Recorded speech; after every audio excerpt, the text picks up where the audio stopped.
Let's tackle songwriting. And in fact, today's episode is actually from a voice lesson with one of my students, Fianco, who's also working on his own music. And so, regardless of how much experience you've got with songwriting, if you want to learn the process of creating your own song and also how to make it really, really interesting, then make sure to check out this episode. And also make sure to stay right to the end because I show you how exactly you can break down some of your favorite songs from your favorite artists and put them into your own music.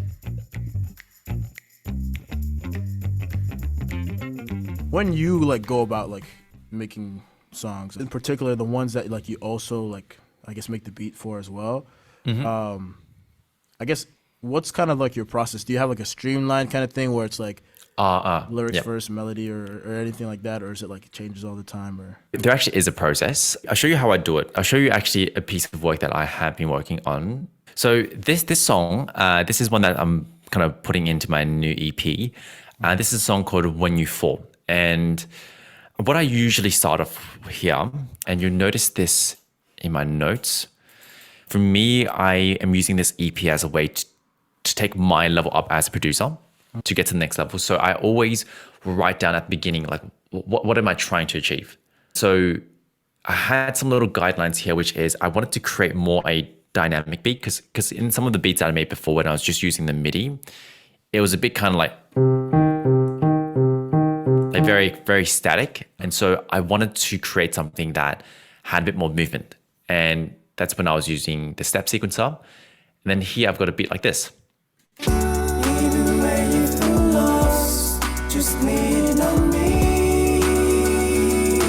So there's a bit more movement there. So I had to find a way to do that. The first thing I was actually doing before I even started the project was researching how I could do it. So I think if you have some goals in mind of what this project is about, what are you looking to achieve with this project? Because I think it's fun in games writing a song, but I think it's also an element of how can I challenge myself even more in this next project? I think that's where I usually start on, which is, what do I want to write the song about? I said here, I want to write, a song that felt like having a friend there, especially when you need it. But then from a technical lens, I also want to explore having more movement. I want to explore some 808s or sub bass even more. So starting off the goal, what am I trying to achieve with the song? And then also, what is the theme? What is the idea of the song? Because that helps a lot when you're writing lyrics, when you're deciding what is the feel of the song. So I think that's the first thing I usually start off with. From there, so the actual building of the beat, what I did for this song, and I do this for a lot of songs, is I always try to find some kind of sample or loop that inspires me. And you notice actually, this song was actually quite sample based. I didn't actually use a lot of MIDI except the 808s, maybe some of the keys for ambience and the beats. But I used a lot of the main kind of melodic part of the song. Was done through these two samples.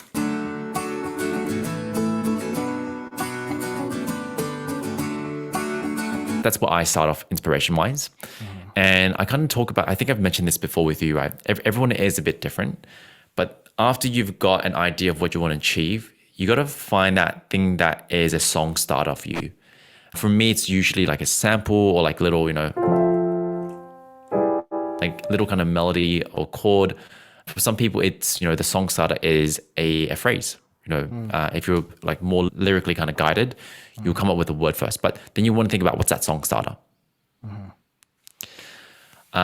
So once I've got that song starter, then it becomes a lot about arranging the feel of the song. And so usually what I go to next is, okay, say if I've got this intro. Okay, this feels like an intro. What would that lead into? And for me, I was like, okay, well, hang on. I think this is building up to a drop.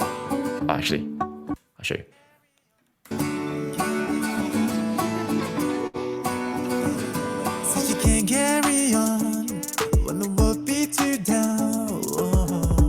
So I was like, okay, for me, that feels like it's leading to a drop. That kind of idea is once you've found a little section, a loop, a little idea, you want to start thinking about how to arrange it now. So Logic has some great tools. I don't know if Fruity Loop does this, but there are tools here up top, marking. I'm basically marked at the top. So, okay, I'm going to start off with a little light verse, and then go all to basically filled out the arrangement. before I even started building everything. Oh, okay, I see. Yeah, some kind of, it wasn't like this at the beginning. Like at the beginning, it might have been like the verse, and then I don't know if I was going to go use a pre-chorus, but having some kind of idea just always starts off, which is why I was like, hey, don't try to get everything perfect. You build it one step at a time. So basically, you want to figure out the arrangement. From there, what you want to do is then basically you got to flesh out the idea. So I've got this arrangement. I know it's going to go intro, verse, pre-chorus, chorus. Well, okay, if I think about it, the chorus should ideally sound a bit thicker, which means what other instruments do I need? Then I start thinking vertically. So I've thought horizontally. It's going to go intro, verse, pre-chorus, chorus, quite typical. But then, okay, I'm going to think about vertical. So if I look at just the instrumental, it starts off with 2 guitars, get a little pre-chorus, which is just a way to build energy. You say you really wanna, Get rid of the say vocal. you really wanna be alone. Got like a little loop here. Okay, builds up. Even when you feel lost, Okay, it should get a bit thicker here. This is the chorus, right? It should get a bit thicker. That's how I start thinking about it, which is once I've got the arrangement, I know this is going to be verse, pre-chorus, chorus, verse 2, pre-chorus. Then what do I need to do from a vertical lens to get that feel? Because a chorus is usually thicker than a verse, and verse 2 is usually thicker than verse 1, sometimes. Okay. Yeah, so then basically from there, build out the whole beat, and then I'm like, okay, cool, time to lay down the lead vocals. And then that's when I start doing the vocal side. But I think the first step is just building that idea for the beat. That's usually where I start from. And then like lyrics wise, is this something where it's like now is like when you'll start like I guess even like writing your lyrics, or do you kind of already have like I guess like some ideas or things kind of jotted around already beforehand? Yeah, good question. So it's not always the same. Sometimes I'm like, if I'm so inspired, the lyrics will be there. Like literally, like when I'm listening to, even there, like I start thinking of like, I kind of think of melodies and lyrics at the same times. Yeah. They kind of work together for me. But if I can't, then I'll come up with a melody first usually. So once I've got the beat here, all I do, I just gonna hum around, find some melody that I think is sick. That's what I usually do. So I won't have it now because I've deleted the scratch track. Like once I'm pretty into a project, I won't have it. But the first few melodies that I record vocally is just sounds, random sounds. Yeah. I really like doing that approach because I think the challenge with lyrics sometimes is you have to fit it in with the timing and stuff, fit in with timing, fit in like sections. But I find that if I just focus on the melody first, I can always retrofit the lyrics and still have that same meaning. Rather than like using I might use like or like I can kind of retrofit it. But it's harder to retrofit the melody to a lyric. Yeah, that makes sense. Yeah. So that's what I usually do. But then this is where I would lean on the theme of the song, because if I can convey the song, like this is what it's about in one sentence, then when I'm deciding on whether the lyrics work or not, I would just look back at the lyrics. Okay, does that actually help convey this message? Because I find that sometimes I get a bit off script. I'm writing lyrics for the sake of it, but it doesn't add anything. Hey, just gonna pause this episode real quick to introduce myself to some of you who are new to this show, to this podcast. My name is Ivan. I'm a voice teacher who works with students all around the world to help build the voice of their dreams. And really on this show, we're looking to make learning how to sing as simple and as easy as possible. And alongside, we tackle topics like this. How do we produce and how do we create our own music as well? And so if this is up your lane, make sure to hit that subscribe button. Make sure to hit that bell notification so you can get access to our episodes every single Thursday or Friday. If you're also looking to improve your voice faster, or you'd love to learn more about music, more about singing, check out some of the links in the description. I've got some self-study programs designed to help build your voice, the fundamentals of singing, and also ways to work with me privately. Links are all down there. So let's jump back into the episode with Bianco, where we talk about how do we make your music even more interesting. A lot of stuff, especially if you listen to like some people who are producing lo-fi and they first start off producing, like they're new to lo-fi, you notice it sounds good aesthetically, but it sounds dry at the same time. because there's not a lot of things changing. There isn't a feel of movement. Like if you, or I don't know if you've listened to like trance or EDM where like they spend like 20 minutes building stuff, but then sometimes it can get very dry because there's nothing moving within. And so that's why in this song, we use a lot of ad libs to get that feeling of movement.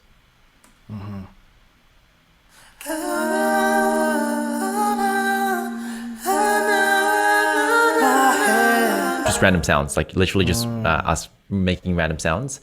But that becomes a really important piece of puzzle. But you don't want to overdo it. I normally don't add this much ad lib, but I was like, it kind of felt right. The other thing I would love for you to take away from this song, one of the things that we did pretty well is we managed the moments of the song really well. And go for it. Oh, sorry. I was just gonna ask what you meant by moments. Do you mean like the chorus, verse, second verse, all that stuff, or? Not that. So what I mean is in every song, there's going to be moments that are designed to give a bit more chills, or like moments that are meant to be like, oh wow, that stands out a bit more. The main one here, there's a few, and I actually I tried to do this intentionally. So the first one is actually when I come in the second verse. So this chorus build. Where we went, but I gotta look elsewhere now. Notice how there's like a little shift in the energy. Those are little moments, right, that are really, really important for your song. Because if you don't do them well, it actually makes a song sound really, really bad. Now, another one is actually this transition here. I've been going crazy every So you can day. think of like moments where the energy changes, or maybe more like this last one, where it builds up and it reaches like a climax. Without you, without you, without your love. Moments in the song really define it, because for the listener, they'll be like, oh wow, I really like that part. I really like that part. It really stuck out to me. Like my sister said she got the chills when she was listening to that. So when you're working through your song, you want to start designing moments. Like what moments where I want my listener to feel something. That's going to be really important. Now, of course, it takes a lot of like, you have to be able to arrange things. You need to know what layers to add into. But it could even be simple things like this. Check out what happens in there with beat.